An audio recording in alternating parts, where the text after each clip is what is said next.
Bonjour à tous, je suis Inès Jadour, Sherpa du comité gouvernance des entreprises. Nous sommes ensemble pour 1 heure et demie pour échanger sur l'intérêt social éclairé et la compétitivité. Comme chaque mois, le comité gouvernance des entreprises présidé par Patrick Bertrand vous propose un webinaire dédié à la gouvernance. Cette séquence clôture un cycle dédié à l'intérêt social éclairé et à la raison d'être. Si vous n'avez pas eu l'occasion de regarder les précédents épisodes, je vous invite à les retrouver en replay sur le site gouvernance-des-entreprises.com. Cette semaine, nous nous retrouvons dans un cadre particulier, celui de la semaine pour l'entreprise responsable et inclusive qui se tient depuis lundi et qui prendra fin demain. L'ensemble des séquences sont à retrouver sur la plateforme Imagina et pour réagir, un seul hashtag série 2021 comme semaine pour l'entreprise responsable et inclusive. Je remercie tout particulièrement le MEDEF et la FMD et notamment Pauline Fiquémon, Lilia Tagmi et Charlotte Parès qui ont participé à l'organisation de cette séquence. Pour échanger aujourd'hui, je suis entourée à distance d'Anne-Laure de Chamard. Anne-Laure, bonjour. Vous avez longtemps dirigé la stratégie d'Engie, groupe coté du secteur de l'énergie, et depuis juillet dernier, vous êtes à la tête d'Engie Solutions Internationales. Vous nous partagerez votre expérience. À mes côtés sur scène, Erol Cohen, avocat au sein du cabinet Le Play. Vous êtes également praticien attaché à Mines ParisTech et vous avez été très impliqué dans les travaux préparatoires de la loi Pacte. Vous accompagnez de nombreuses entreprises sur le chemin de la raison d'être et de la société à mission. Vous nous partagerez votre point de vue. À mes côtés également sur scène, Delphine Dieu. Delphine, bonjour. Bonjour Inès. Vous êtes directrice juridique de la maison de couture italienne Zegna et vous vice-présidez le comité gouvernance des entreprises. Vous nous expliquerez dans quelques minutes les raisons qui vous ont poussé à mettre à l'honneur le thème que nous évoquons aujourd'hui. Et d'ici quelques instants, nous rejoindra Véronique de Gotex. Véronique est directrice générale adjointe en charge de la finance et de la stratégie du groupe Cheval, acteur majeur des travaux publics, œuvrant notamment en faveur de l'aménagement durable, offrant des solutions de paysagisme d'excellence ou encore de recyclage des matériaux professionnels. Elle aura beaucoup à nous partager. Sachez que cette séquence est enregistrée et sera disponible en replay. Je vous propose au cours de cette heure-et-demie d'aborder 3 séquences. Dans un premier temps, nos invités nous partageront les raisons qui les ont poussés à s'interroger au sujet de l'intérêt social éclairé, puis nous parlerons des avantages compétitifs et enfin des conséquences sur les parties prenantes. Nous avons également prévu un temps privilégié pour que vous puissiez poser vos questions. Je vous invite à les poser dès à présent dans le chat et je me ferai votre porte-voix. Je vous propose de débuter dès maintenant sur la séquence numéro 1, le pourquoi. Et je me tourne vers vous, Delphine. Delphine, je le disais, vous vice-présidez le comité gouvernance des entreprises du MEDEF. Et vous avez fait le choix, il y a un peu plus d'1 an, de proposer la création d'un groupe de travail que vous avez présidé sur le sujet, avec pour objectif premier d'accompagner les dirigeants d'entreprises sur ce chemin. Pourriez-vous nous en expliquer les raisons ? Oui, tout à fait. Merci Inès de rappeler ces beaux souvenirs. Vous vous souvenez que quand le comité a été créé, l'idée c'était de rapprocher la gouvernance des entreprises et de sortir la gouvernance de son image de carcan de règles et de contraintes pour au contraire démontrer que c'était un moteur de performance globale et de pérennité de l'entreprise. Lorsqu'on regarde un petit peu chronologiquement ce qui s'était passé, la loi Pacte est sortie à peu près simultanément. L'article 1835 du Code civil a été modifié.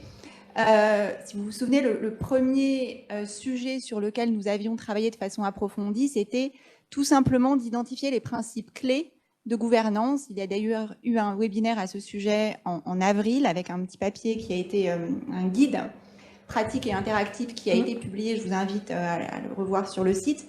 2 principes sont particulièrement importants pour le sujet d'aujourd'hui, c'était le couple pouvoir et responsabilité et la gouvernance au service du bien commun.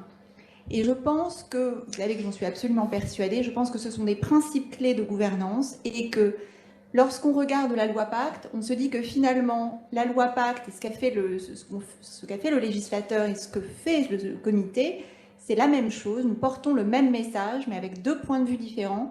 Le point de vue du législateur d'un côté, le point de vue de l'entreprise de l'autre. Et ce qui était important pour moi, c'était de dire, ok, voilà, on a ce carcan de règles qui peut paraître effrayant aux plus résistants des entrepreneurs.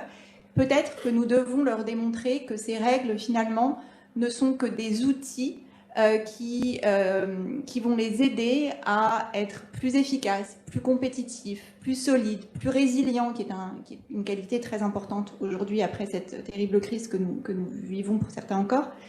Et voilà, c'était l'objectif de ce groupe de travail, c'était de nous rapprocher des entrepreneurs et d'essayer de formuler ces outils pratiques et ces conseils pratiques. Cela a été fait notamment, vous étiez là, Inès, et un acteur essentiel de nos travaux, lorsqu'en juin ont été présentés par les deux présidents des groupes de travail respectifs, enfin des deux sujets respectifs, le pourquoi de la raison d'être et aussi comment suivre et comment prendre en considération les enjeux sociaux et environnementaux de l'entreprise conformément aux nouvelles règles instituées par la loi Pacte. Et lors de ces webinaires, c'était très intéressant parce que justement des exemples très pratiques et très concrets ont été apportés. Et c'était vraiment l'objectif de ce groupe de travail, intérêt social éclairé et raison d'être, de dire voilà, le législateur a apporté des outils à l'entreprise, à nous de les voir comme des outils et de les absorber, appréhender au mieux. Merci Delphine, vous avez très bien résumé l'essence de nos travaux. La loi Pacte est souvent définie comme une fusée à 3 étages, avec le premier étage qui s'impose à toutes les entreprises, la prise en considération des enjeux sociaux et environnementaux. Les deuxième et troisième étages sont facultatifs, ils peuvent être appliqués de manière volontaire par les entreprises, le deuxième étant la raison d'être et le troisième la société à mission.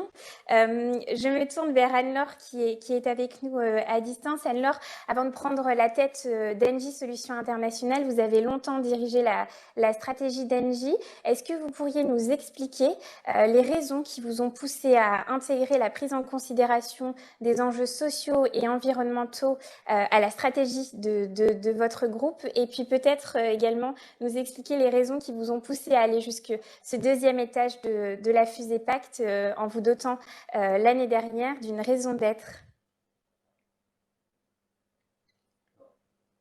Je ne sais pas si on n'entend pas Anne-Laure. Est-ce que vous m'entendez? Parfait, on vous entend Anne-Laure, allez-y, merci. Je disais donc effectivement on a eu cette prise de conscience et ce virage en 2015 en fait, où on a décidé qu'il fallait qu'on fasse un revirement stratégique complet en faveur de la transition énergétique.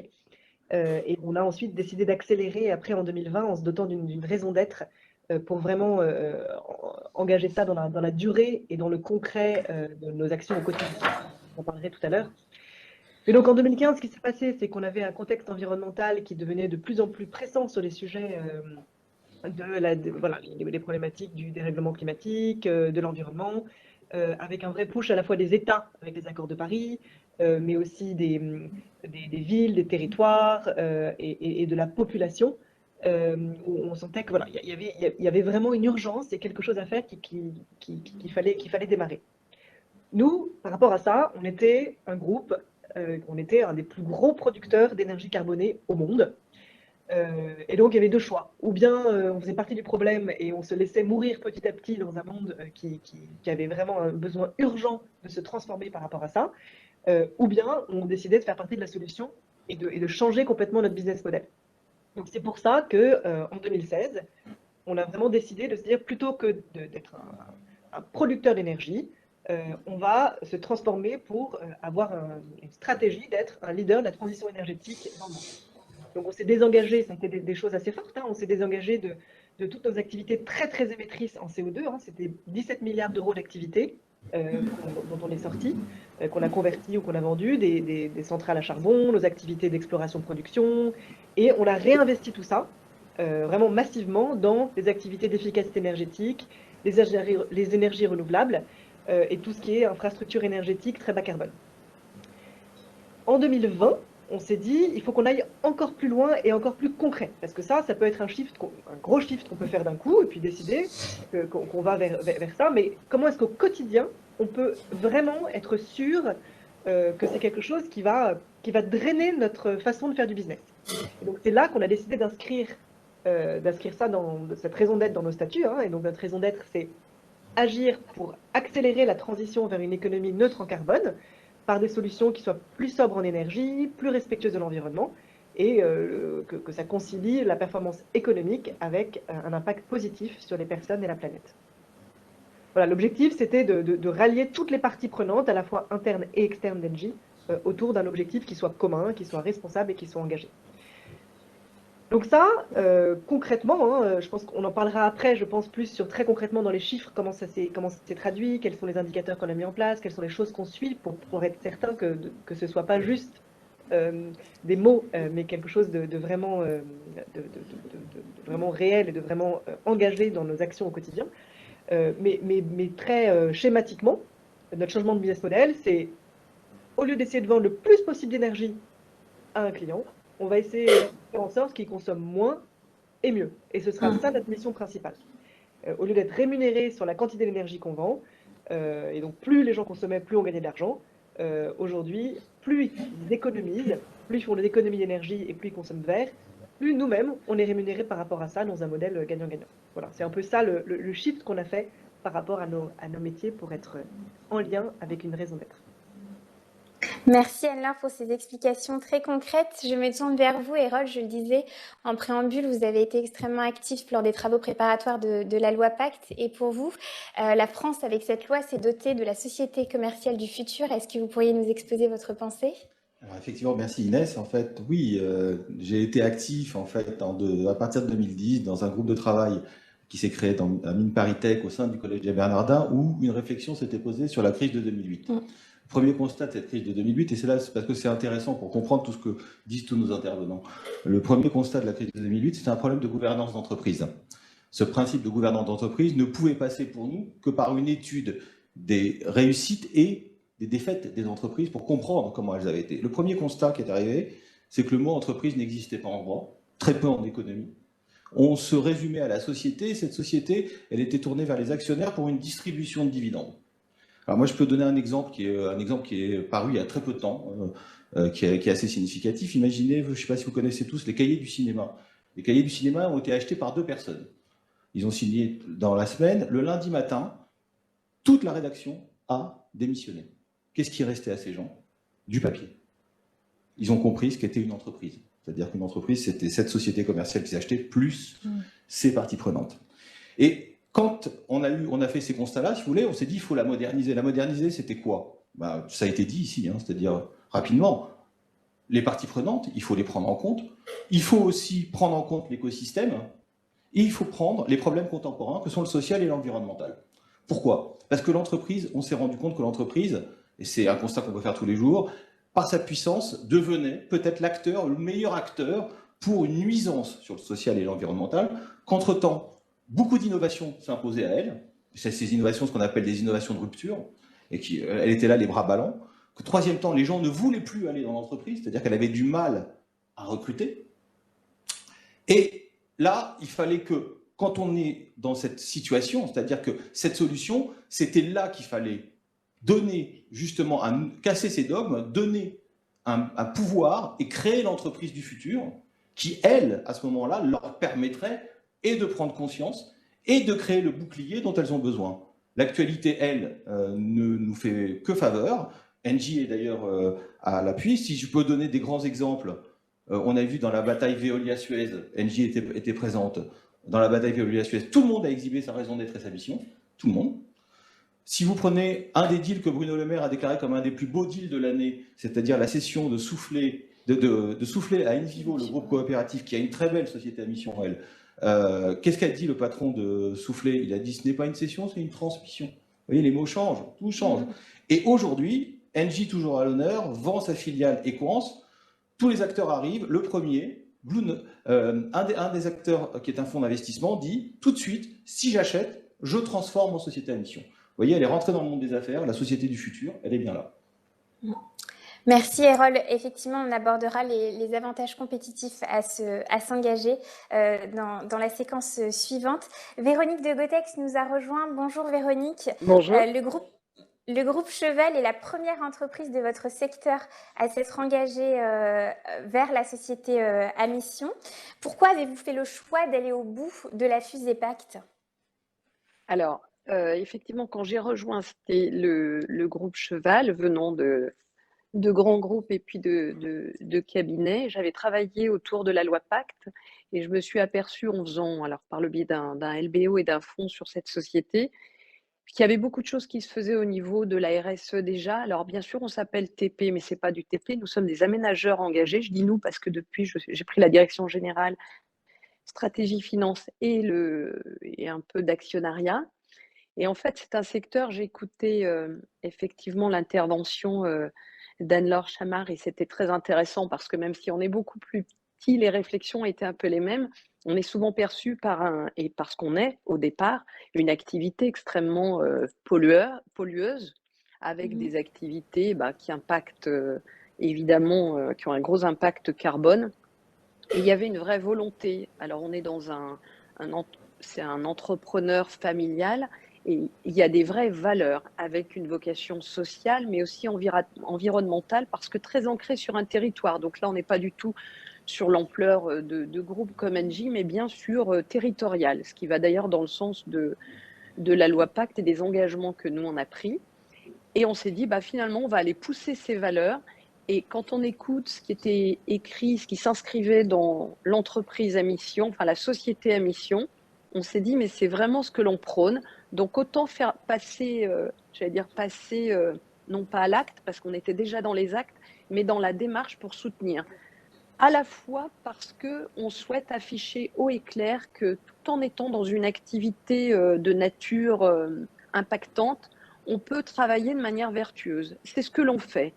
On peut aussi orienter ses activités. Donc, à titre d'exemple, alors on a 3 volets, le social évidemment, l'environnemental et le sociétal, territorial. On développe beaucoup d'emplois.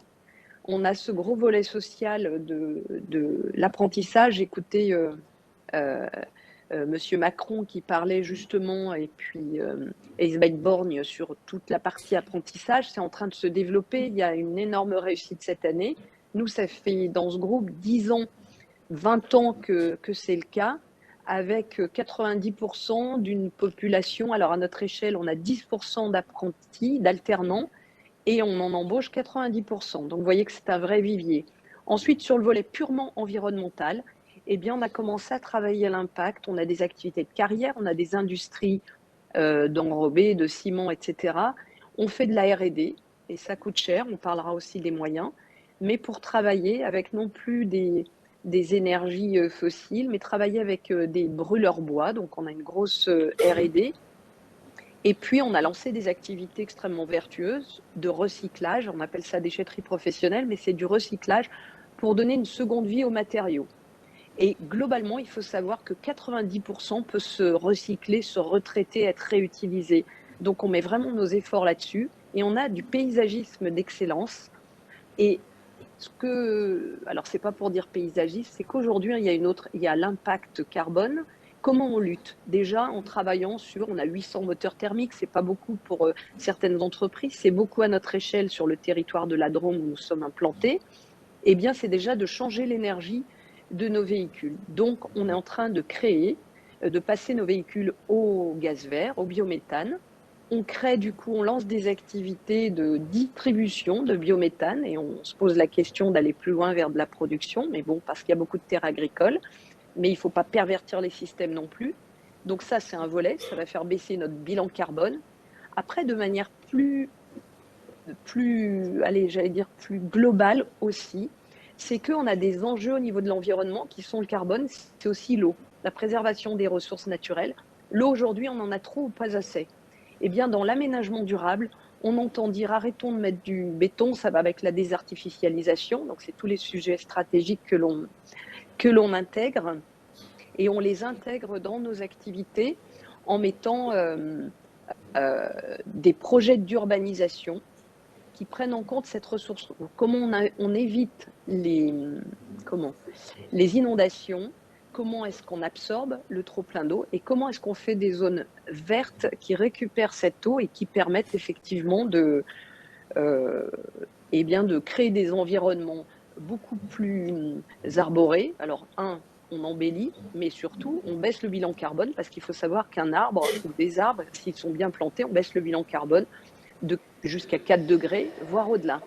Donc, on est dans cette réflexion-là. Et vous voyez que même si on est petit, même si on peut avoir une démarche vertueuse, alors j'allais dire, ça nous coûte beaucoup d'énergie, mais il y a des grandes convictions, donc on n'a pas de souci à les porter. Et ce que l'on espère, c'est faire une trace, parce que tout seul, bien évidemment, à notre échelle, on ne va pas changer l'empreinte globale, mais on espère être un petit peu, créer une voie et être suivi par nos confrères pour que tout le monde se mette un peu dans cette démarche qui ne peut être, selon moi, qu'une démarche collective. Ça ne peut pas être l'initiative de l'un ou l'autre isolé, ça ne peut être qu'une démarche collective.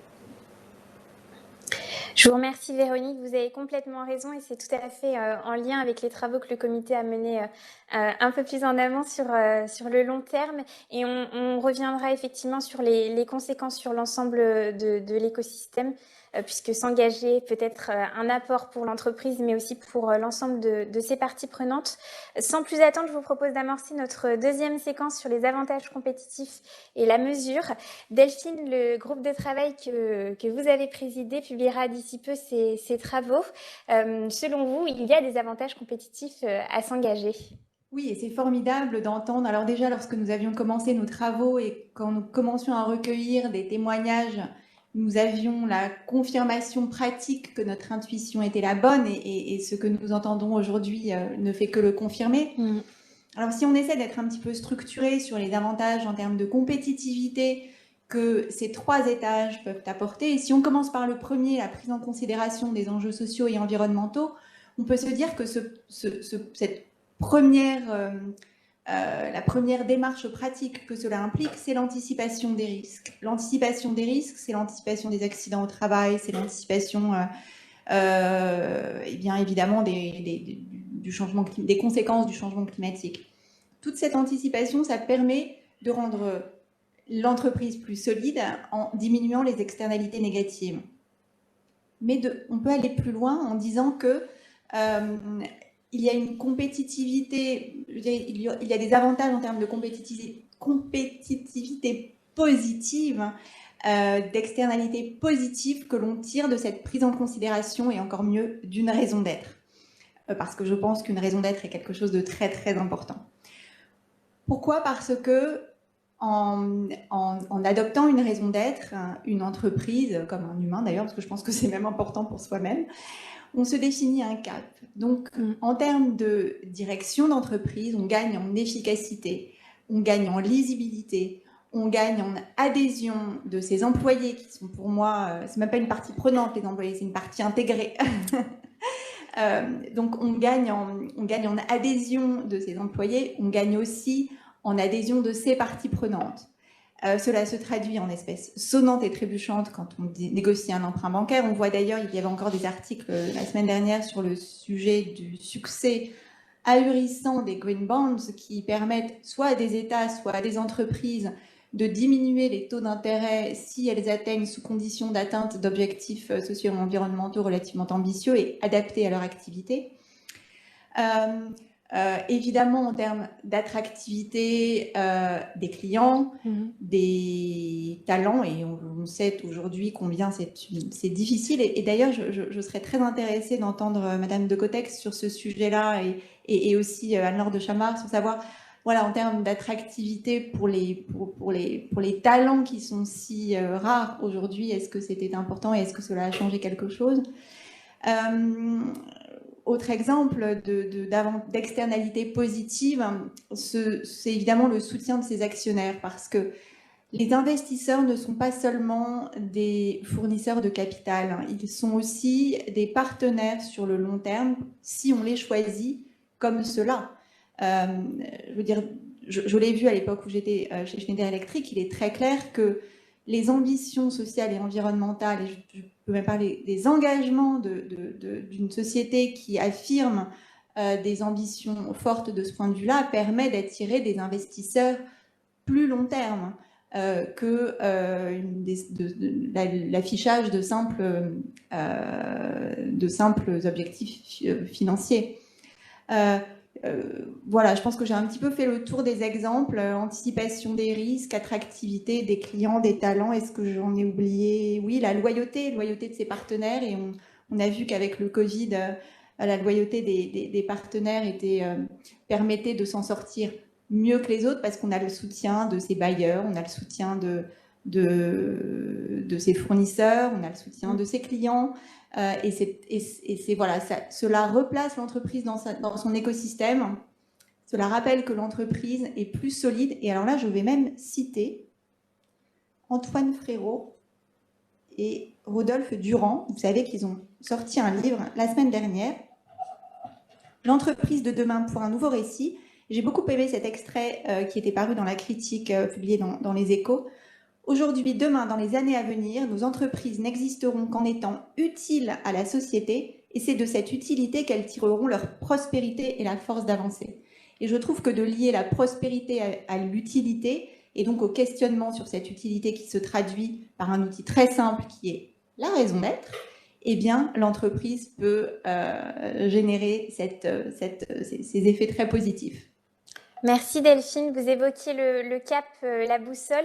Je me tourne vers Anne-Laure. Anne-Laure, lorsqu'Engie a fait le choix d'aligner sa stratégie avec la prise en considération des enjeux sociaux et environnementaux et la transition énergétique, est-ce que cela s'est traduit en chiffres? Et puis tout à l'heure, vous évoquiez le sujet de la mesure, des indicateurs. Peut-être que vous pourriez nous en dire davantage. Alors, tout à fait. Alors, je pense que pour rejoindre ce que disait Delphine juste avant, il y a à la fois des sujets sur un impact fort en termes de chiffres sur l'ensemble de nos parties prenantes, mais ça, on en parlera peut-être tout à l'heure dans la troisième partie. Mais sinon, très concrètement, en chiffres, ce qui s'est passé, c'est que ça nous a permis de vraiment focuser notre développement et notre stratégie sur des enjeux très clairs pour tout le monde, pour l'ensemble du groupe.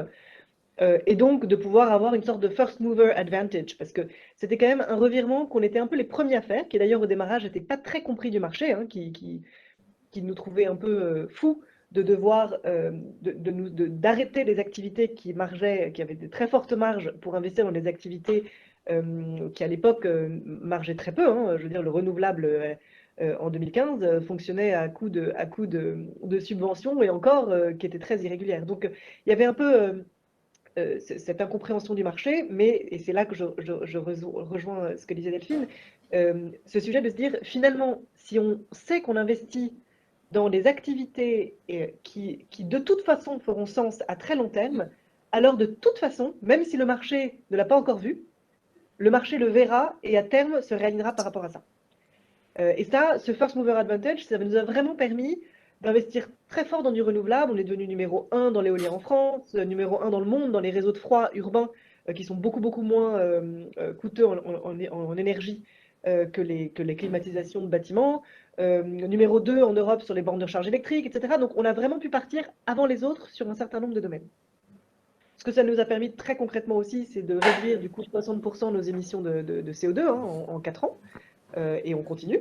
Et très, très basiquement, sur nos résultats financiers, on était en décroissance depuis plusieurs années, et nos résultats qui faisaient des décroissances de moins 14% par an, etc., sont redevenus à nouveau positifs. Et en 2014, alors j'enlève l'année 2020, qui était l'année Covid, mais où on s'en est bien sorti, mais les années précédentes, on était à plus 14% de reprise, parce que justement, finalement, cet alignement correspondait à ce qui était attendu dans un monde, dans des gouvernements, dans des États, dans des villes et auprès d'une population qui attend un vrai alignement entre les enjeux socio-environnementaux et les activités de l'entreprise. Alors en termes d'indicateurs, les engagements qu'on a pris sont très, très concrets. Donc sur la partie environnement, on s'est engagé à être zéro carbone en 2045 sur l'ensemble de nos scopes, ce qui pour une entreprise d'énergie est extrêmement ambitieux. Et on s'est engagé sur une date bien plus en amont que le reste de notre écosystème, que l'Union européenne, etc. Ce qui veut dire un vrai engagement en termes de coût pour nous.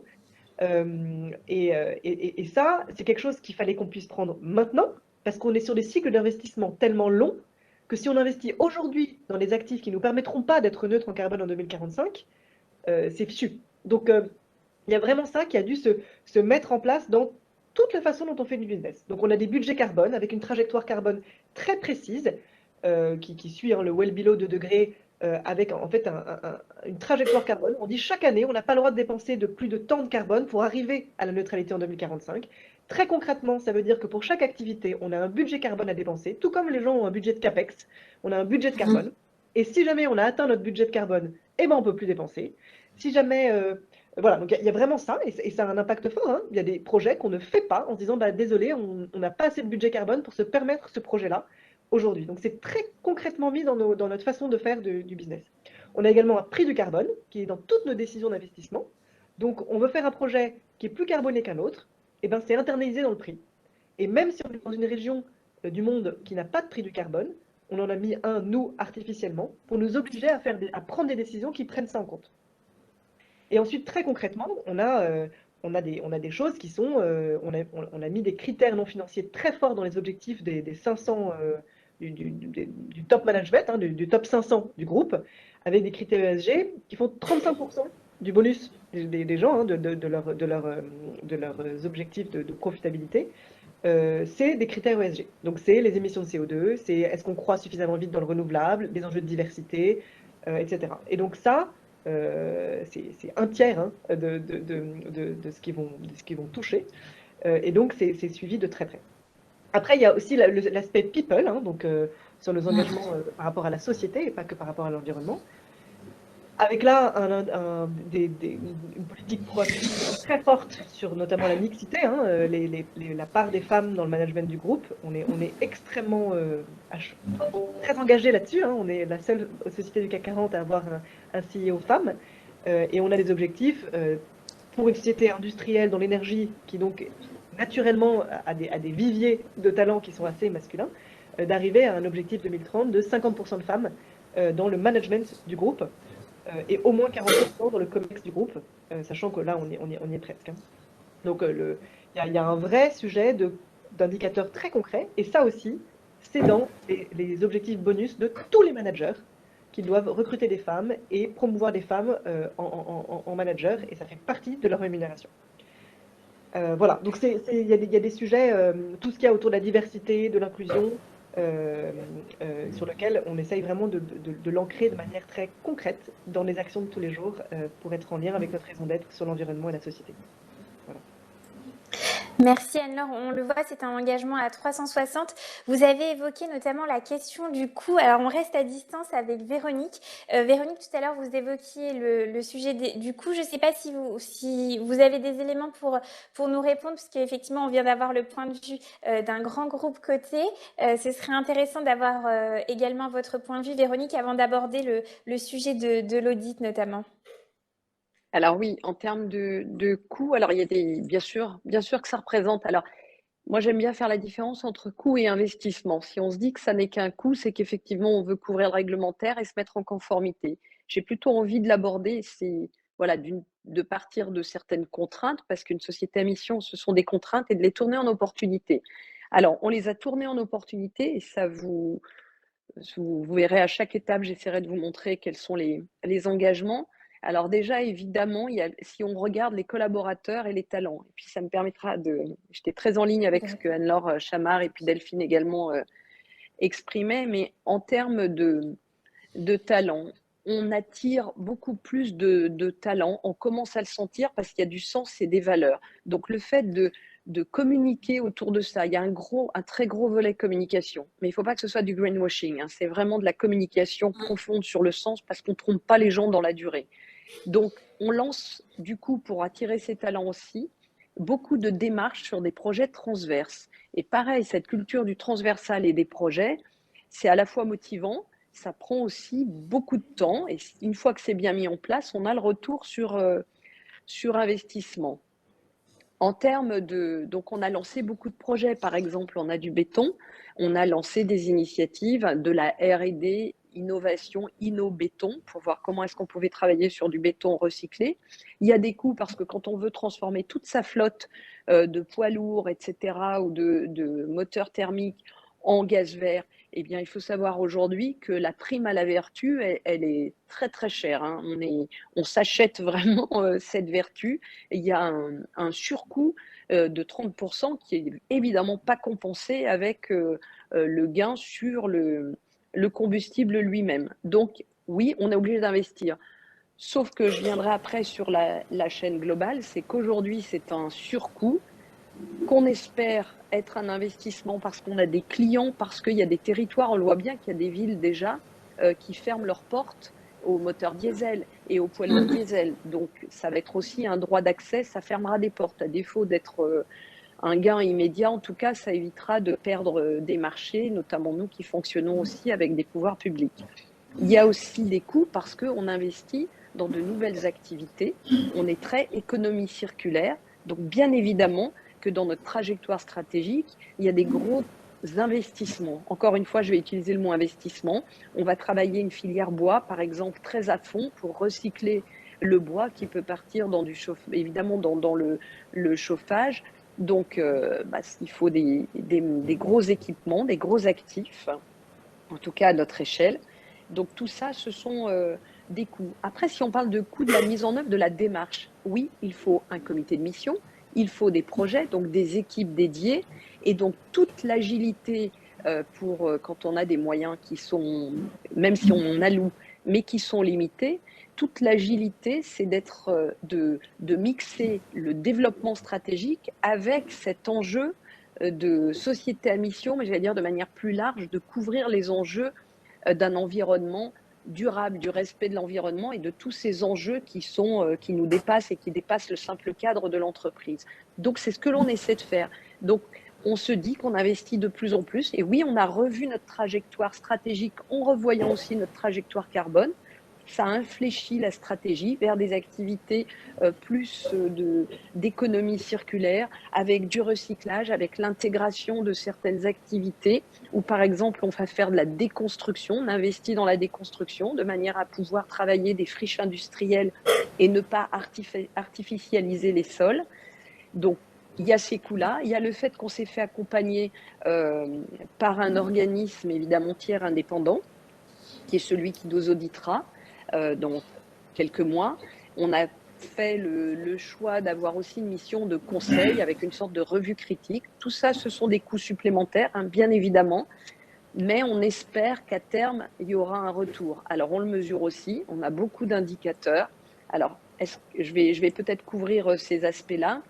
Il y a un indicateur qu'on ne mesure pas instantanément, mais qu'on commence à percevoir parce qu'on est fortement sollicité par des parties prenantes, c'est que c'est l'image de l'entreprise qui change. Elle change déjà auprès des collaborateurs et des talents. On le voit, ils sont en recherche de sens, ils sont en recherche de valeurs. Il y en a des valeurs. Hein. Dans les entreprises familiales, il y a toujours des valeurs très fortes, sociales et environnementales et territoriales, parce qu'ils sont vraiment inscrits et acteurs sur leur territoire. Mais le fait de les communiquer et de les mettre en action, on voit bien qu'on commence à attirer des profils différents et plus loin. Avant, c'était très local. On voit qu'il y a des gens qui sont capables de se délocaliser. Ça va aussi dans le sens de fuir parfois la capitale pour aller dans des territoires plus agréables peut-être et plus verts. Donc on a ces démarches transverses qui intéressent. Les nouvelles générations aiment le transversal plutôt que les modèles un peu plus traditionnels, hiérarchiques. Donc on essaye de lancer des modèles start-up dans l'organisation. Et puis il y a des initiatives aussi très ponctuelles mais qui plaisent. Puisqu'on a la chance d'avoir aussi du paysagisme et de l'aménagement vert, eh bien chaque fois qu'on va travailler sur des projets qui vont dans ce sens-là, on va planter des arbres à notre... alors c'est nous qui le décidons, en disant chaque fois qu'on va faire des travaux durables, on va rajouter, on va offrir au territoire des arbres. Et puisqu'on sait que ces arbres amènent et de la fraîcheur et en même temps baissent le bilan carbone, c'est un moyen plutôt que d'aller l'acheter dans des sociétés qui ont monté leur business model autour de ça. Voilà, on les plante nous-mêmes. Ensuite, pour les parties prenantes, l'État notamment et les pouvoirs publics. On travaille avec les pouvoirs publics et on voit bien qu'aujourd'hui, les donneurs d'ordre sont sensibles à ça. Alors, je regrette un peu, je déplore un peu que ça n'aille pas un peu plus vite, mais bon, on va laisser le le temps autant, mais pour que ce soit reconnu. On sent qu'il y a une appétence à titre des individus.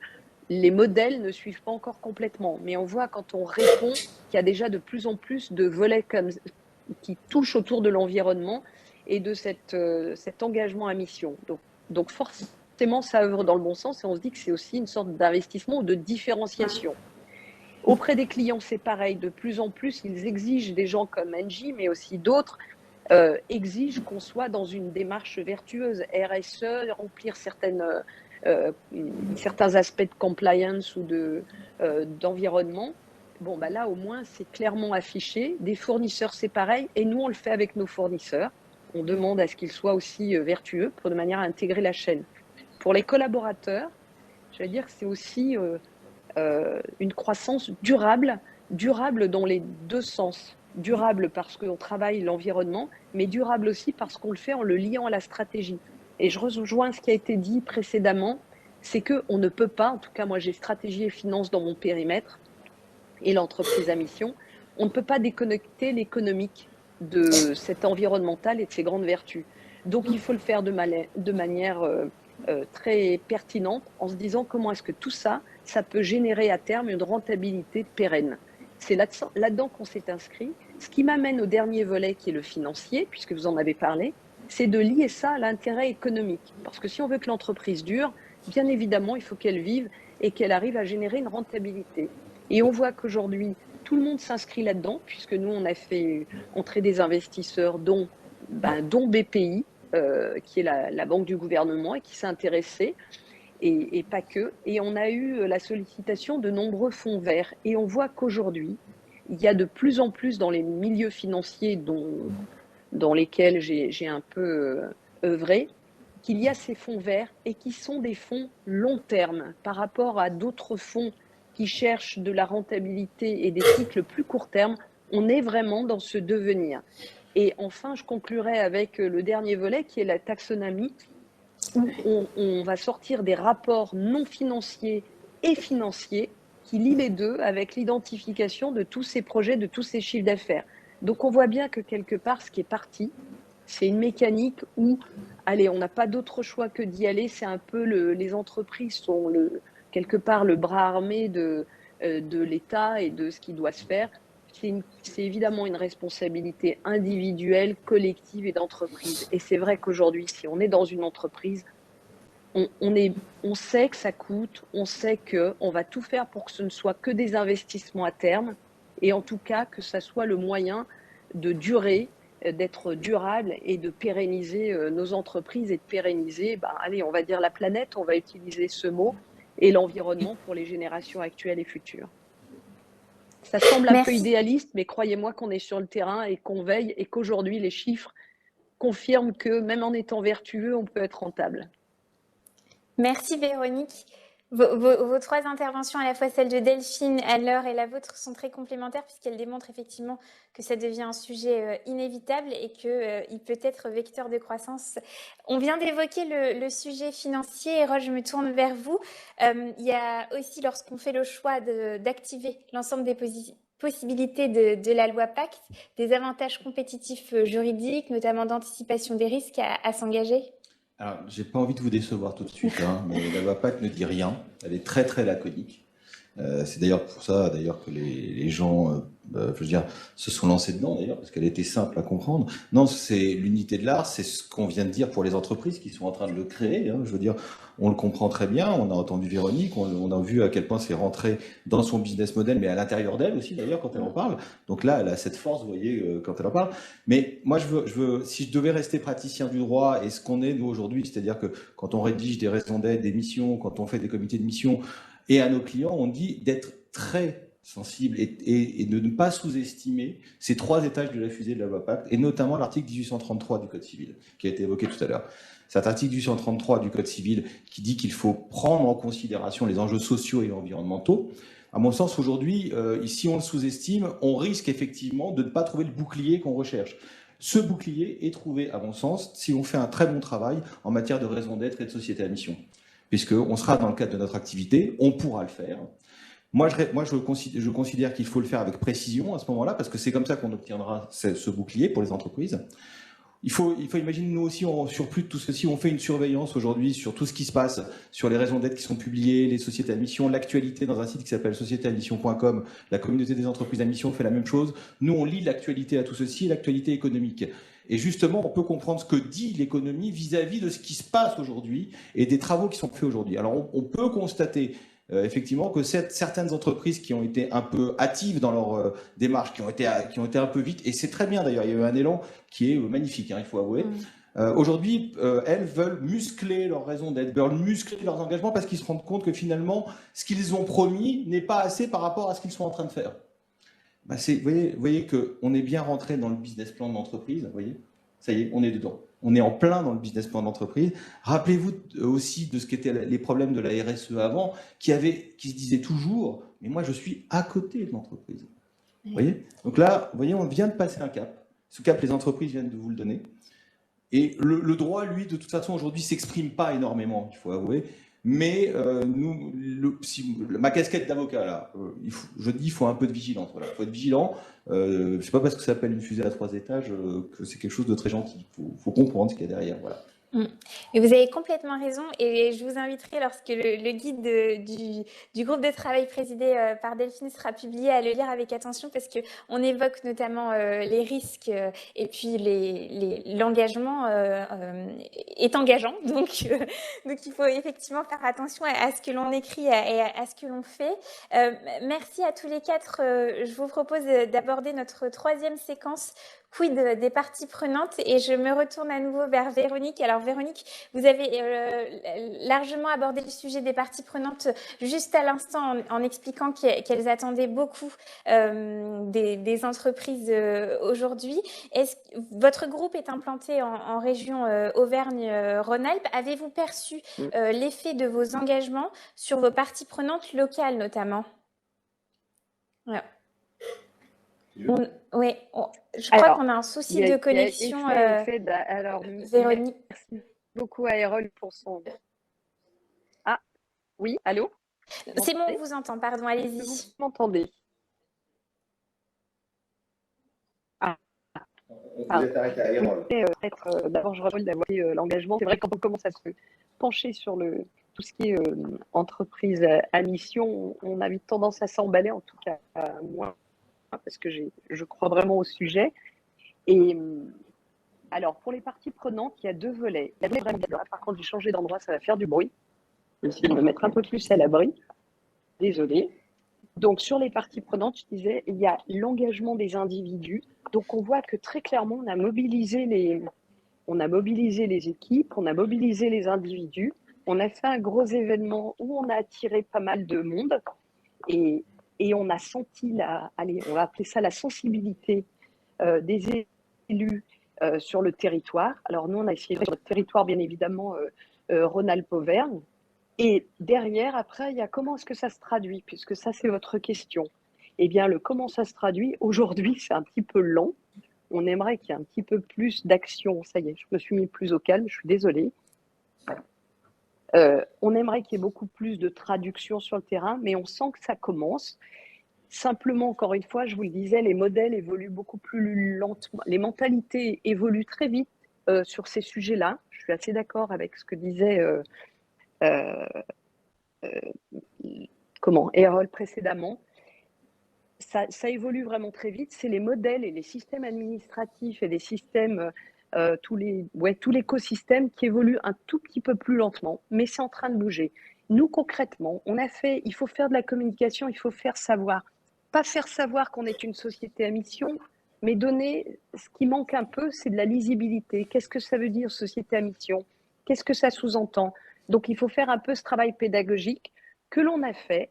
Et là, on commence à avoir les retours, c'est-à-dire qu'on est sollicité par des acteurs ou préféré par des acteurs locaux, territoriaux, voire en dehors. Mais du coup, nous, on essaie de ne pas répondre au chant des sirènes. Hein. Il faut être à la hauteur de ses moyens, de ses ambitions. Et donc, on reste sur notre territoire, mais on voit qu'on est sollicité et que ça attire de nouveaux types de clients ou de nouveaux clients dans une nouvelle démarche. on n'est pas encore sur une relation, allez, on ne voit pas encore un avantage concurrentiel, si je parle stratégie flagrant, qui se matérialise sur un prix, mais en tout cas sur une démarche et une intention, très clairement, oui. Ce qui agace d'ailleurs parfois autour, hein, mais j'allais dire que les gens répondent de manière vertueuse en s'inscrivant aussi dans ce genre de démarche. Donc, la réponse, pour faire de manière synthétique, côté pouvoir public, oui, on sent qu'il y a et une appétence et une envie et une volonté clairement affichée d'aller, de soutenir tous ces engagements. Société à mission ou pas, peu importe, hein, mais en tout cas, tous ces engagements vertueux. Les clients et fournisseurs, soit par conviction aussi, également, soit par un peu obligation, parce qu'on sent qu'il y a une démarche, une tendance qui est partie et qu'on ne va pas revenir en arrière aujourd'hui. Donc, autant y aller avec plutôt une bonne volonté. Donc, on commence à en mesurer les effets. Et là où on mesure vraiment les effets, c'est sur les talents, le recrutement et sur le financier. Voilà, je ne sais pas si j'étais claire, désolée pour le bruit tout à l'heure, mais voilà, on commence à mesurer des perceptions et la notoriété aussi, parce que forcément, ça donne une image beaucoup plus vertueuse que dire on est un ménageur traditionnel. Merci Véronique, c'est effectivement très encourageant pour les dirigeants et entrepreneurs qui nous regardent aujourd'hui.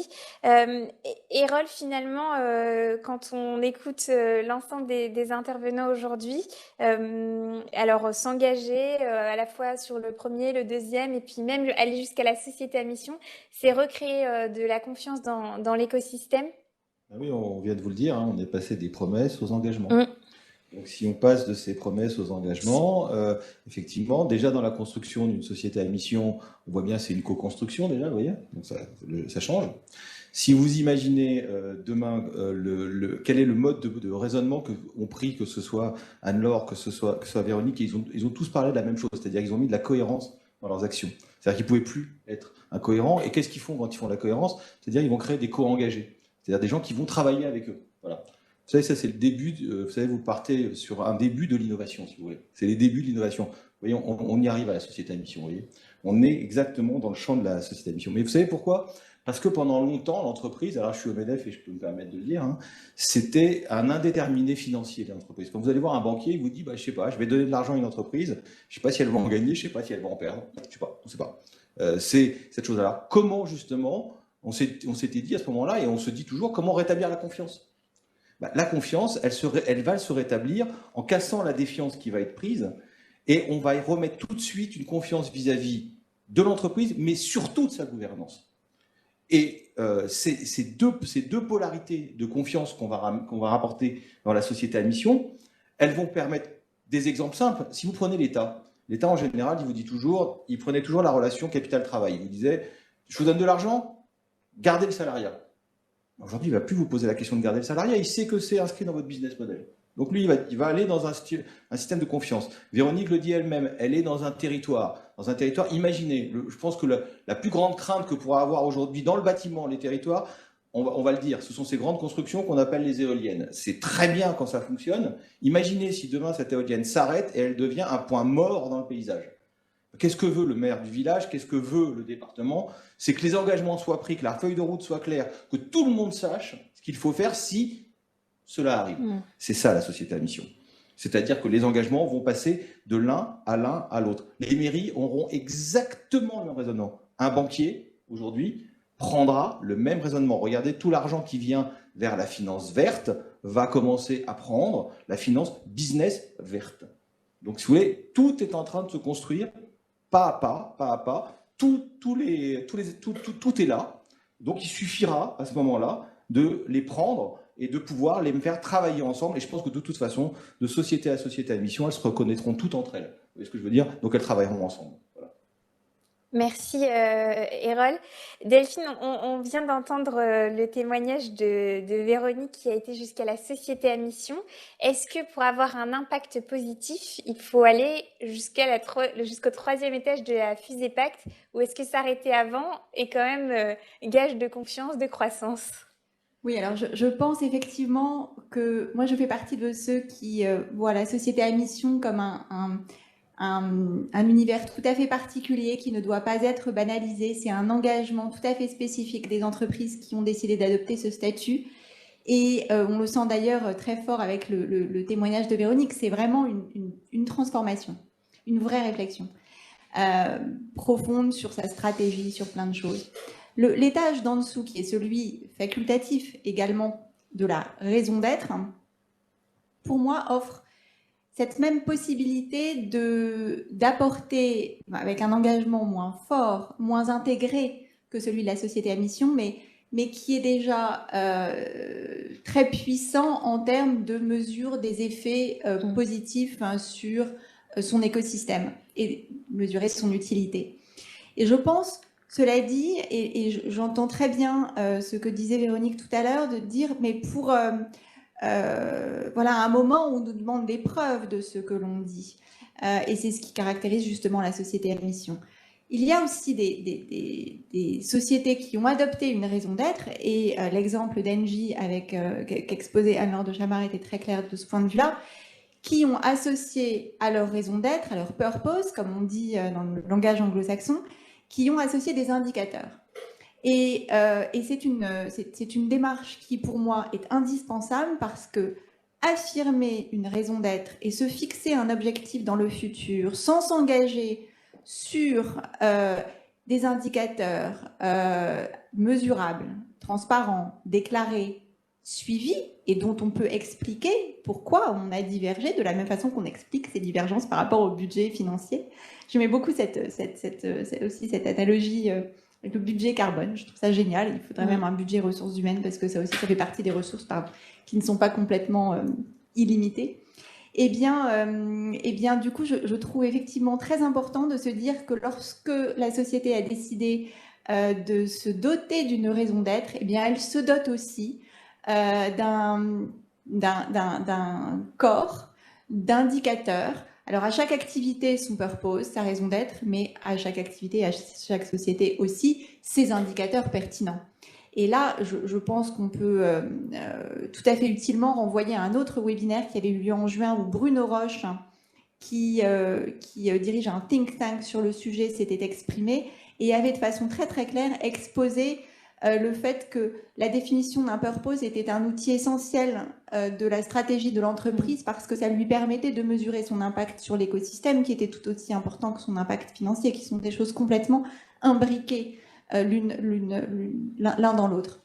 Donc oui, je pense que dans cette démarche de formulation des indicateurs, de publication de ces indicateurs, de suivi de ces indicateurs dans le temps, eh bien, un dialogue avec les parties prenantes concernées est nécessaire.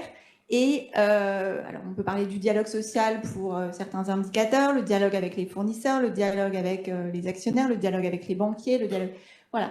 Le dialogue évidemment avec la communauté dans laquelle, la communauté territoriale, les territoires dans lesquels on agit, sont des choses essentielles pour mesurer la façon dont on réalise son purpose et ses objectifs financiers et extra-financiers.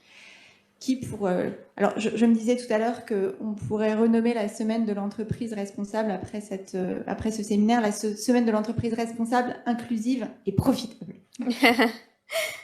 Merci Delphine. Je me tourne vers Anne-Laure de Chamard à distance pour avoir votre expérience très pratique sur le vecteur d'attractivité. Est-ce que votre engagement s'est traduit notamment vis-à-vis des talents en une entreprise plus attractive? Tout à l'heure, Véronique nous parlait de l'image. J'imagine que sur NJ, le sujet est le même. Mais complètement, quand je nous reconnaissais beaucoup dans ce que Véronique disait sur en fait l'impact très fort qu'on a eu très vite tout de suite, c'est l'impact en fait en termes de l'attraction des talents. On est maintenant le 3e recruteur en France chez NJ. On a drastiquement le fait d'avoir vraiment changé à la fois recentrer notre stratégie en prenant fortement en compte les enjeux environnementaux et sociaux et à la fois nous a doté d'une raison d'être pour aller encore plus loin. Notre taux de rétention d'employés a drastiquement baissé parce que finalement, pour les salariés, travailler sur un projet qui fait sens à leurs yeux, qui est aligné par rapport à leurs valeurs, en cohérence avec leurs aspirations, etc., et qui sont, on le sait, hein, on est dans un monde où il y a de plus en plus de génération Z, de millennials, où ce genre de sujet est de plus en plus important et, euh, et vécu fortement. Et donc finalement, aller travailler dans une entreprise qui a ça à cœur, c'est quelque chose qui à la fois fait en sorte que les gens restent et qu'on attire énormément de talents. Et typiquement dans les 5 dernières années, quand on a fait ce shift d'être un énorme producteur, un mastodonte de producteurs d'énergie à, en fait, on veut être un des leaders de la transition énergétique, on recevait historiquement à peu près 200 000 CV par an. Et on a vu que ça a grimpé, on en reçoit 800 000, 900 000 par an maintenant, tellement finalement ça fait sens pour les jeunes aujourd'hui, pour les talents et pour les leaders de demain, d'aller rejoindre ces sociétés dans ces domaines-là qui pensent justement à l'alignement entre ce que doit faire une entreprise et son rôle vis-à-vis de la société et de l'environnement. Donc ça, c'est quelque chose qu'on a vu très très fort, et donc je rejoins beaucoup ce que disait Véronique tout à l'heure. Après, en termes d'attractivité client, alors pour nous, c'est un sujet qui a été très fort puisque c'est notre business model qui a complètement changé. Donc, et là, je rejoins ce que disait Eréol, c'est qu'il y a vraiment il y a eu cet engouement en fait d'énormément d'acteurs en se disant bon bah effectivement c'est quelque chose qui est important, il faut qu'on le prenne en compte, il faut qu'on prenne les engagements. Et donc il y a eu énormément de pledges là-dessus sur bon bah on va réduire notre consommation d'énergie, on va s'engager pour être neutre en carbone à horizon X ou Y, on va verdir notre énergie. Mais alors après, très concrètement, comment le faire? Quels sont les moyens opérationnels? Comment le mettre en œuvre? Il y en a beaucoup qui sont perdus, qui disent bon bah voilà. Et donc nous, ça a été une manne de business en plus qui est arrivée, à la fois de territoires, de villes, d'États, on a au Canada, Ottawa, etc., qui sont venus en disant voilà, on veut être neutre en carbone, aidez-nous, faites-nous notre assessment, conseillez-nous sur comment est-ce qu'on peut le faire, reprenez toutes nos utilities, toutes nos installations énergétiques, aidez-nous à les transformer pour qu'elles deviennent plus efficaces, à apporter de l'énergie verte sur le reste de l'énergie qu'on doit et à nous décarboner. Et donc on a eu ça à la fois pour beaucoup d'entités publiques et beaucoup d'industriels privés. Ou des grands acteurs. Hein. Typiquement, bah, si je prends des exemples très concrets récents, on a Google qui est venu nous voir en disant voilà, nous, on veut avoir décarboné 80% de nos opérations d'ici 2022. Donc, il faut que vous nous aidiez massivement à mettre en place de la fourniture d'énergie éolien, solaire, pour que tous nos data centers, etc., puissent être alimentés par de l'énergie verte. Il y a Michelin à Clermont-Ferrand, c'est un exemple que Véronique connaît également, où ben, ils nous ont dit voilà, leur très grande usine sur le site de Catarou, hein, c'était voilà, ben, nous, on veut que ce soit, on veut vraiment diminuer fortement l'empreinte carbone de ce site. Et donc, on met en place, on optimise la consommation énergétique, on récupère la chaleur fatale de ces sites industriels pour aller raccorder ça au réseau de chaleur et aller chauffer 4000 logements à côté, etc., etc. Donc, il y a tous ces enjeux-là d'inventivité et de création. Forestia, qui est venu nous voir et qui a dit « Je veux être neutre en carbone en 2025. J'ai 100 usines en Europe, en Chine, au Brésil, au Mexique. Il faut que vous m'aidiez. Donc, venez, dites-moi comment je fais. Reprenez chez vous ces assets et décarbonez-les. » Donc, c'est des choses où, pour nous, c'est une attractivité, ce positionnement très fort a été un enjeu d'attractivité extrêmement fort pour ces clients qui, du coup, savent que bah, s'ils vont voir Engie, comme c'est maintenant sa raison d'être et son business, saura les aider, eux aussi, à pouvoir prendre ce virage de se doter, de prendre en compte les enjeux sociaux et environnementaux. Et après, il y a le troisième sujet qui est ce que tous les trois hein, vous avez dit, qui est l'attraction des capitaux. Où comme aujourd'hui, de plus en plus d'investisseurs sont en train, on le voit, hein, tous les investisseurs deviennent de plus en plus sensibles aux enjeux ESG.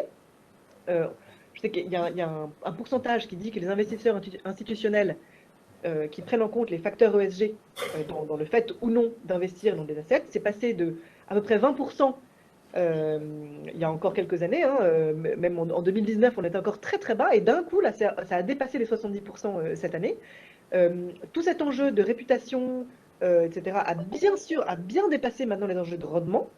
Et donc aujourd'hui, eh ben, si vous n'avez pas des engagements très forts pour devenir neutre carbone à une certaine date, être sorti du charbon, etc., eh ben, vous n'avez plus d'assureurs qui veulent vous assurer, vous n'avez plus de banques qui veulent vous prêter de l'argent, vous n'avez plus d'investisseurs qui veulent investir dans des projets avec vous, etc.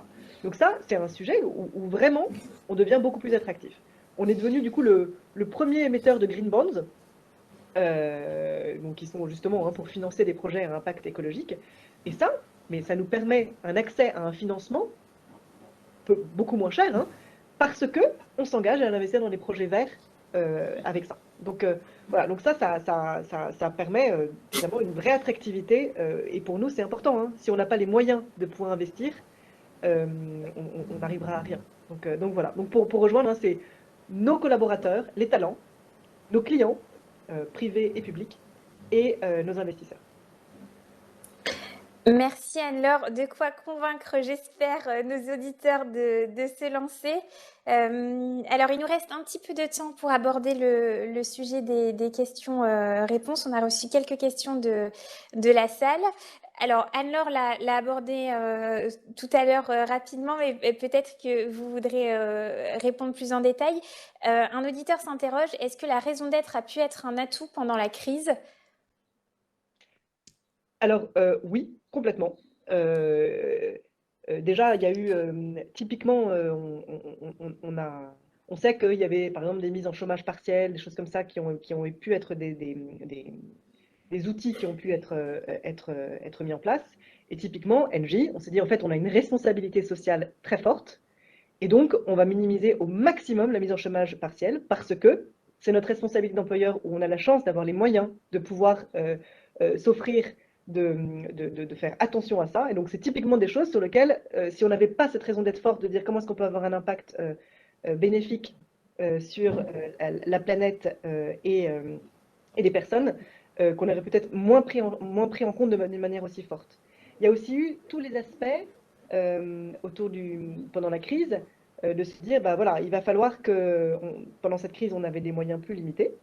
Et donc, quand bien même on pouvait faire des choix d'investissement plus rentables que d'autres, on avait toujours cette espèce de boussole qui nous disait, attention, en fait, si on fait ça, c'est en fait une boussole qui permet d'avoir toujours ce petit Jiminy Cricket qui nous dit, attention, si tel choix d'investissement, telle décision managériale que tu prends n'est pas parfaitement alignée avec ta raison d'être. Or, ta raison d'être, tu l'as prise pour une vraie bonne raison, que tu en fait veux investir dans le long terme pour l'impact positif, mais aussi très très égoïstement pour ta survie à long terme. Et donc, c'est quelque chose qui permet, et donc on a des exemples très concrets de beaux investissements financiers qu'on a sciemment décidé de ne pas faire pour pouvoir justement rester cohérent et aligné avec cette raison d'être qui, à long terme, paiera forcément. Merci Anne-Laure. Alors, je sais que Véronique va nous quitter d'ici quelques minutes. Est-ce que Véronique, vous pourriez nous partager votre expérience sur la société à mission et la crise? Est-ce que ça a pu être un atout pendant cette crise? Alors, je dirais, bon, je ne suis pas une adepte de il faut connaître le pire pour apprécier le meilleur, donc on s'en serait passé. Alors d'abord, je voulais faire un commentaire. Vous disiez, Inès, peut-être que ça a attiré ou que ça donne envie aux gens. En tout cas, moi, quand j'écoute Anne-Laure, je me dis, bon, on a l'air par moment d'être investi et puis de croire en quelque chose. Et quand j'entends ça, c'est pas quelque chose d'utopique ou d'idéaliste. C'est une réalité et étrangement, qui fait du bien. Moi, d'entendre parler Anne-Laure, et pour connaître quand même un peu Engie par une vie antérieure, ça fait du bien de sentir que des grands responsables, au sens entreprise, et leurs responsables se mettent là-dedans. Et alors, je ne sais pas si Anne-Laure ressent la même chose. Moi, plus j'avance, j'étais pas au fait de l'entreprise à mission au tout début, même si j'avais été travailler sur un ou deux projets à l'époque de sa conception. Je me rends compte que ma conviction grandit en avançant avec le retour des clients, le retour de responsables comme ça. Donc voilà, par rapport à la crise, du coup, alors on a tenu nos engagements, pareil, on a essayé, on était en plein LBO, croissance externe, etc. Eh bien, déjà, on s'est dit qu'on allait envoyer des signaux forts et d'aligner ce qu'on disait avec nos actions. Ça veut dire distribuer des participations, maintenir les primes, puisque nous, on clôture en milieu d'année, maintenir les primes, les augmentations. Et puis, on a eu un retour déjà au niveau des collaborateurs, c'est que quand on a pu reprendre pleinement les activités, parce qu'il ne faut pas oublier que de nombreux dirigeants se sont retrouvés à dire on arrête les activités sans aucune visibilité sur quand est-ce qu'on va sortir du tunnel. Il ne faut pas oublier que ça a été un moment extrêmement violent et il fallait se mettre en ordre de marche, ce qui a donné, ça a révélé quand même pas mal de force dans les entreprises. Et bien, quand on a mobilisé à la reprise nos collaborateurs, ils ont fait un tel effort qu'on a redressé et on a fait une année qui était non seulement, qui a été même meilleure que l'année précédente, ce qui est assez incroyable. Donc, on a évidemment récompensé. Je me dis qu'il y a un effet, évidemment, solidarité sortie de crise, mais il y a eu aussi cet effet, allez, on joue le social à fond et le social et les collaborateurs nous le rendent bien. Après, sur vous dire qu'il y a une relation entre l'entreprise à mission et la crise, pas immédiat et pas direct, on va être très, très honnête, mais en interne et pour nous, ça nous a permis de nous mobiliser. Il y avait l'énergie qui était mise pour tenir la barre et maintenir les activités, les emplois et la croissance. Et puis, il y a eu cette énergie extrêmement positive de dire on avait lancé le projet de la société à mission, on maintient, puisqu'on est passé société à mission en décembre en ayant démarré la réflexion une petite année avant.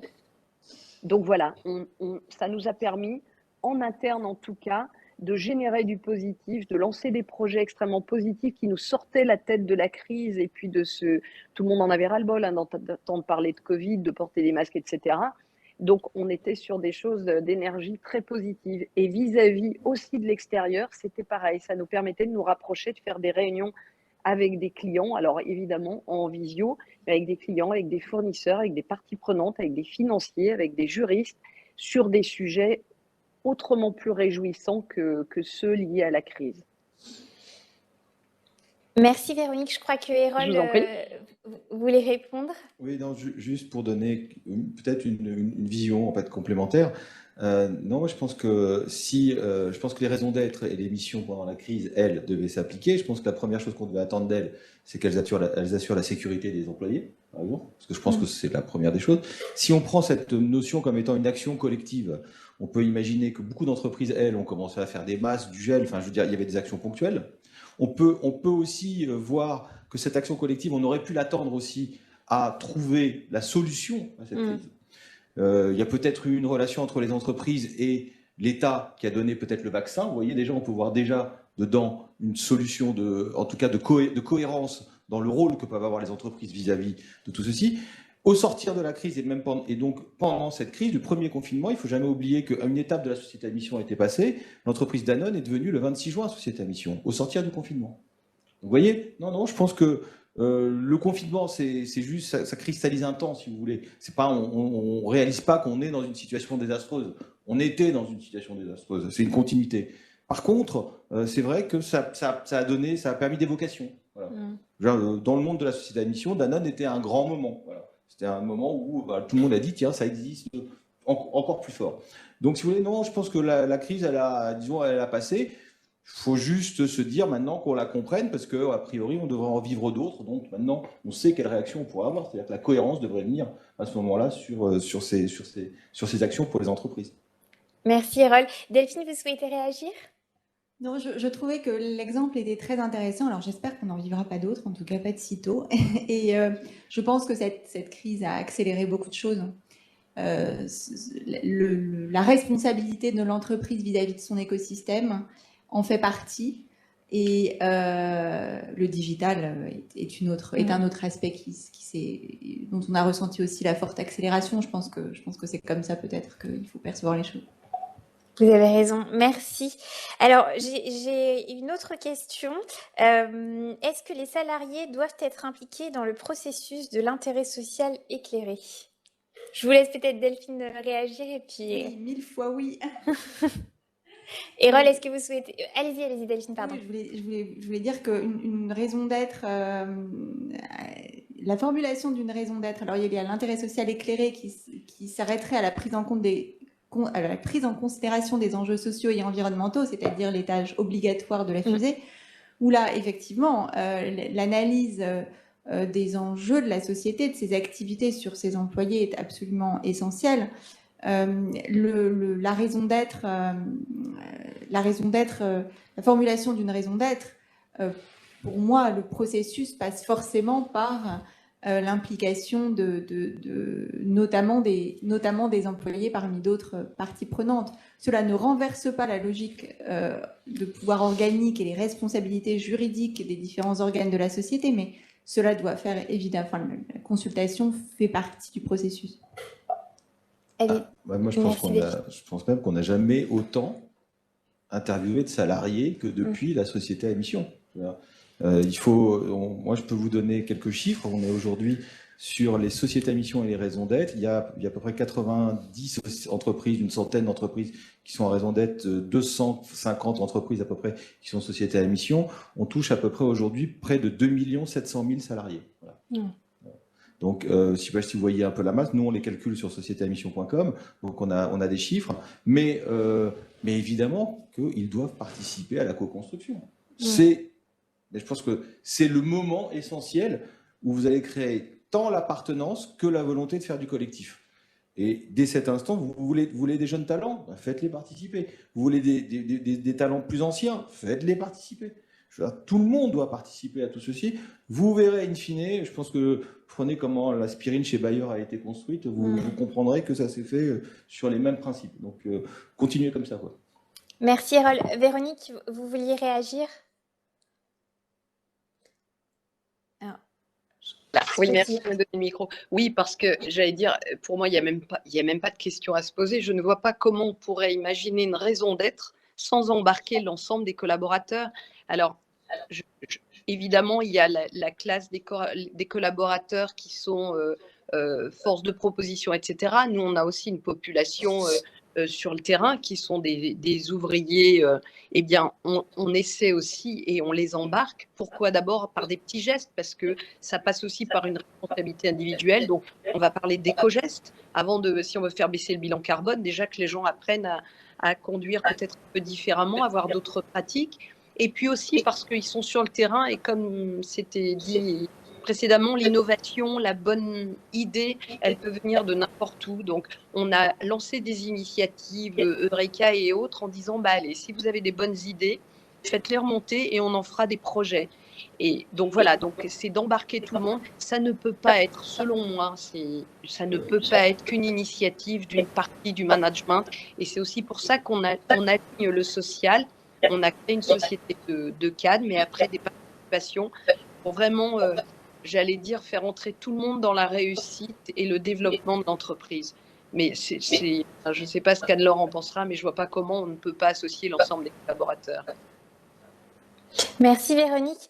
Anne-Laure, souhaitez-vous réagir? Peut-être nous faire part de votre expérience lors de la mise en place de la raison d'être chez Engie?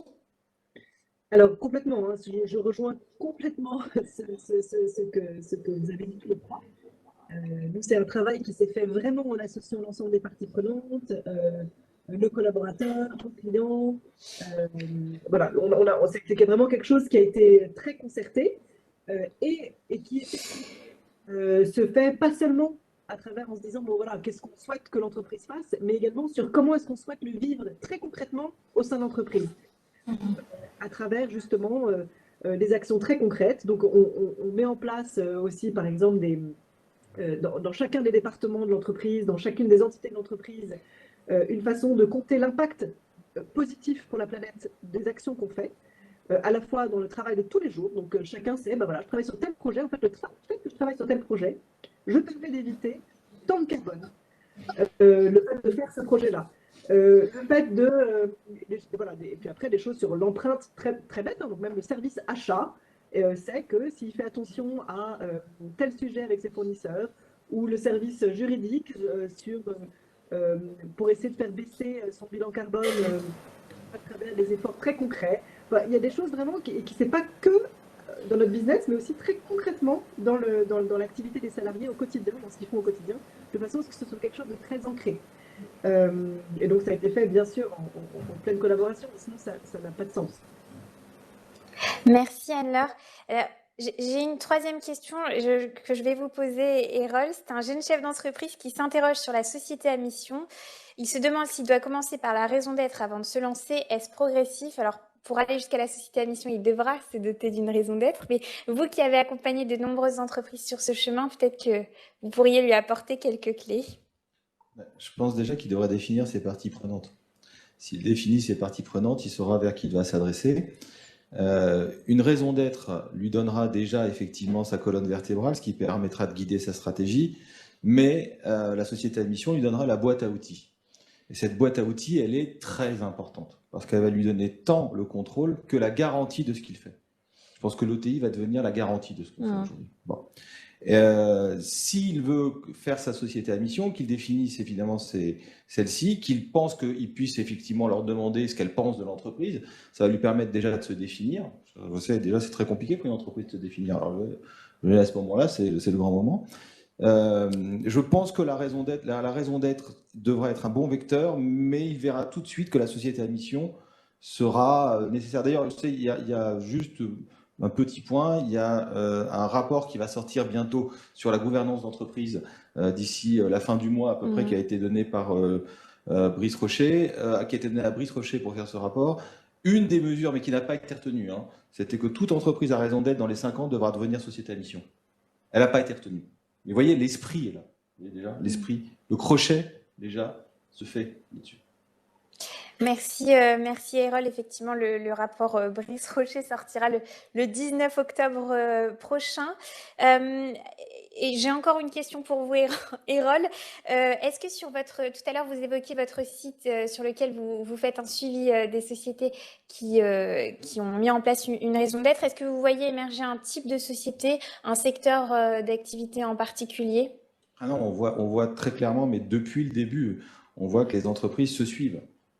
La première du secteur amènera la seconde du secteur, la troisième du secteur, la quatrième. Une autre viendra et amènera un autre secteur qui est son client, son fournisseur, qui en ramènera un autre, un autre, un autre.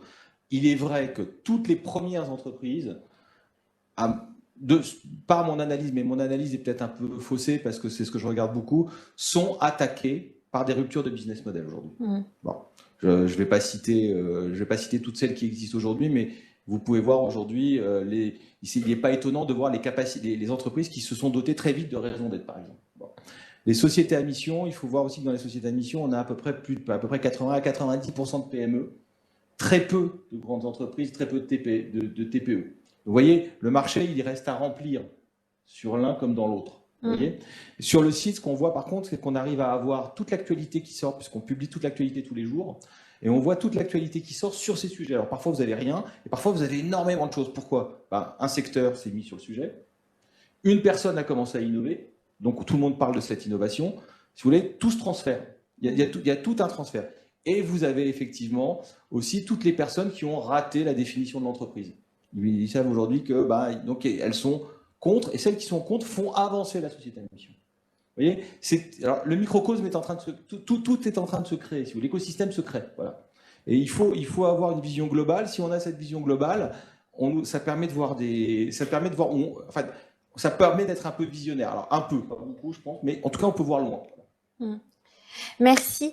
Alors, tout à l'heure, Delphine, Laure et Véronique évoquaient l'attention des parties prenantes sur l'engagement de leurs entreprises. Est-ce que vous avez également une attention particulière sur ce sujet pour les entreprises avec lesquelles vous engagez?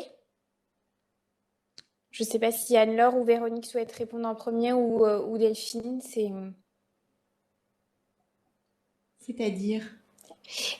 Alors, la personne, ce que je comprends de la question, s'interrogeait pour savoir si NJ ou le groupe Cheval, lorsqu'ils allaient chercher un marché, se demandaient ou alors contracter avec une entreprise, se demandaient si cette entreprise avait également des valeurs, était respectueuse d'un certain nombre d'engagements.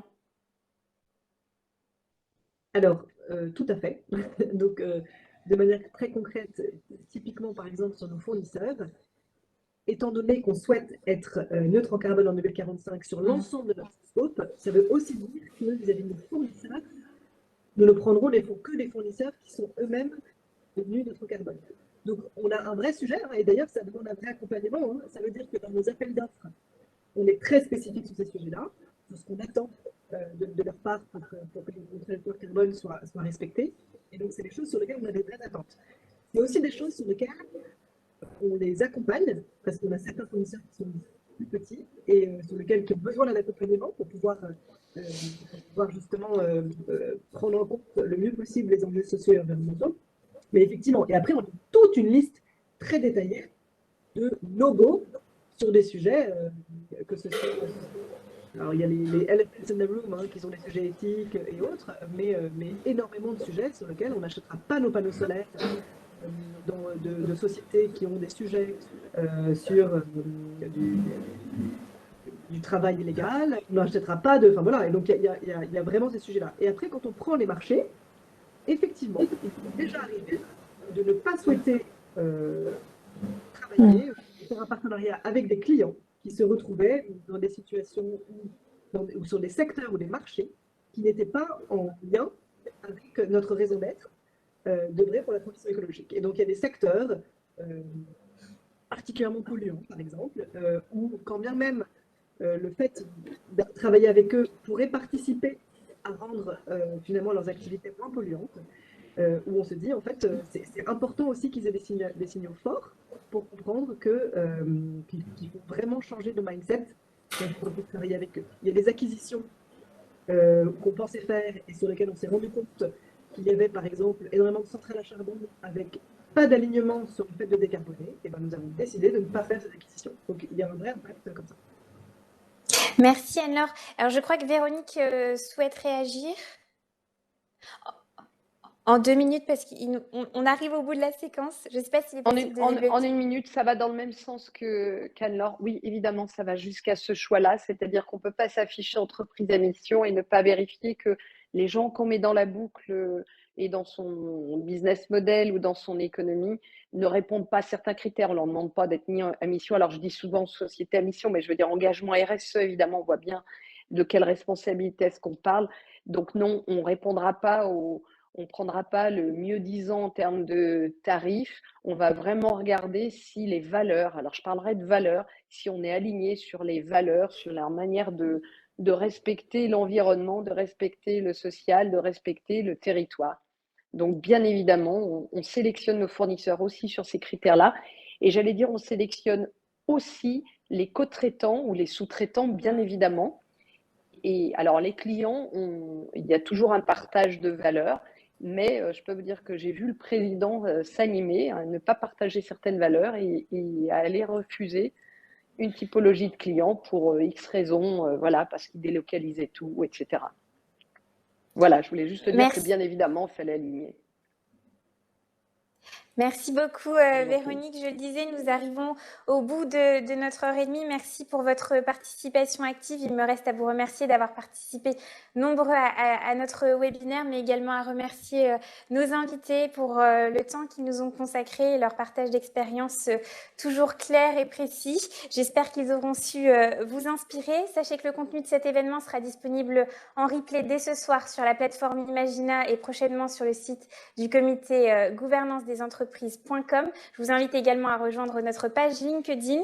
Et avant de nous quitter, sachez que la semaine de l'entreprise responsable et inclusive continue. Demain, vous pourrez retrouver une discussion autour de la ministre Nadia Hay, ainsi qu'une matinée dédiée à l'impact territorial. Vous pouvez vous inscrire donc sur la plateforme Imagina, de quoi vous nourrir et vous inspirer. À très bientôt et encore merci. Merci beaucoup. Merci. Ça fait un plaisir. Au revoir à tous. Merci. Au revoir.